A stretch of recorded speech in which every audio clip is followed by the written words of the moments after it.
I want to do handheld, yes, thank you. So I just got through streaming The Marvelous Mrs. Maisel. So like I have a whole new attitude. I'm just gonna be like really natural like her. So anyways, no, I'm really very honored to be here tonight and to be one of the speakers, and I appreciate being asked. And one of the reasons I appreciate it is because I have found now that it gives me a really good reason to do one of my favorite things, which is overthink.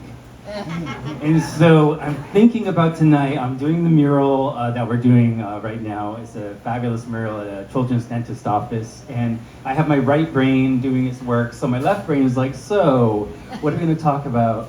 And we're thinking about gay pride, and I'm like, so my mind wanders like, well, what is gay pride? You know, like, am I proud to be like a homosexual? You know, like, am I proud that I'm turned on by guys? Or like, am I like, I'm proud because I can just love another man with all my heart and say it out loud and scream it from the mountain? I mean, what is gay pride for me?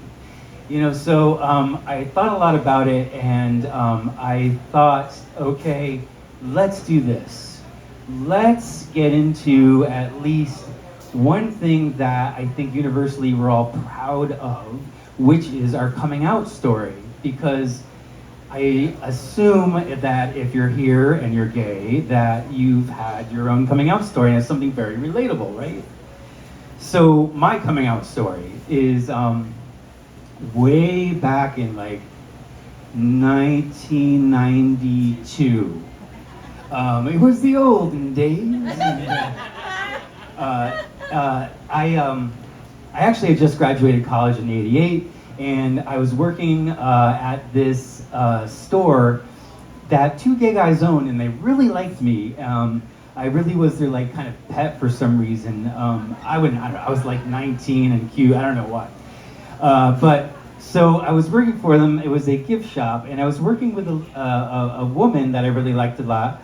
And we were both on this like, you know, post-college journey to like figure out who we were. And we would have a lot of discussions about sex and sexuality. And I think we finally came out to each other like, yeah, I want to try it out with a guy. And she's like, yeah, I want to try it out with a girl. And I'm like, yeah, you should, you know? And yeah, I support you too. And so we had this like really nice, safe place to have each other talk and process. And so things went along. I ended up finding my first, and it was interesting, it was exciting.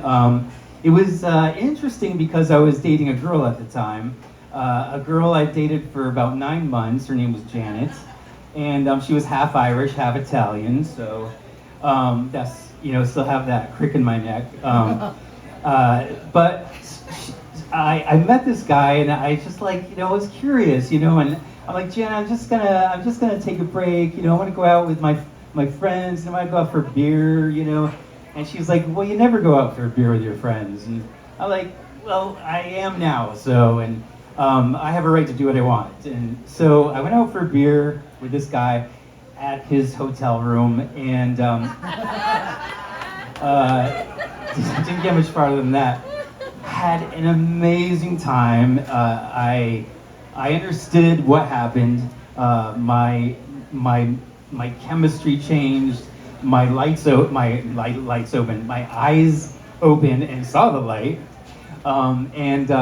So a very troubled person was driving back into town, going, "I got to break up with her." So the next day, Janet came to my apartment, and I'm like, "We gotta talk." And she's like, "Okay." And I'm like, I can't be with you anymore. And she's like, "What?" And I'm like, "Yeah, I can't be with you anymore." And I wasn't ready to tell her why. You know, like, oh, I just slept with a dude, and, you know, it just isn't gonna work out. But I said, you know, I can't be with you anymore. And she's like, "Tell me why." And the only thing I could think of was, well, I fell out of love with you. You know, I thought I was being cool, you know, like I was being honest. You know? And so she did not take that well. I went to spend more time with my new friend, when she went home and started to call each member of my family. Um, the only one she could get on the phone was my brother, because she had just met him. He came to visit me for spring break. And she's like, hey, and I find this from my brother. Hey, do you know if Patrick's, been telling you about, seeing new friends and going out for beers with people he doesn't even know? And he's like, no, I don't know what you're talking about.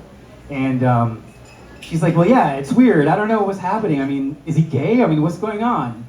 And so my brother, I haven't really had a close relationship with him at that time especially, and so he got nervous because he's firstborn. He gets so nervous. He called my mom and said, yeah, Janet just called me, Patrick's girlfriend, well, ex-girlfriend now, and this is what she asked me, and do you know anything? And well, I'm at my friend's house, and I call home where my roommates are to see if there's any messages for me. They say, yeah, there's one, but it says to talk to your roommate, Michelle, before calling home. I'm like, I don't think so. I think that sounds important. I'm going to call home. And my mom's on the phone, and she's like, Patrick, where are you?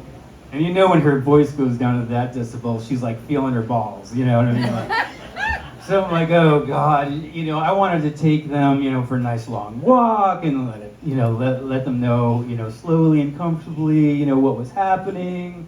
But here was a moment of truth. I knew my mom hated liars, so I'm like, well, I'm staying with a friend right now. Everything's cool. She's like, I want you to answer me something. Are you sleeping with him?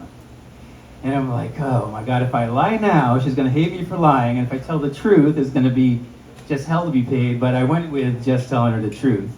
And so that didn't go so well. She had to get off the phone. She got very tearful and very cry. But the good news is, I thought my dad would be the weird one, but he called me later just to check in with me and see if I was okay. And it brought my dad and I closer than we've ever been.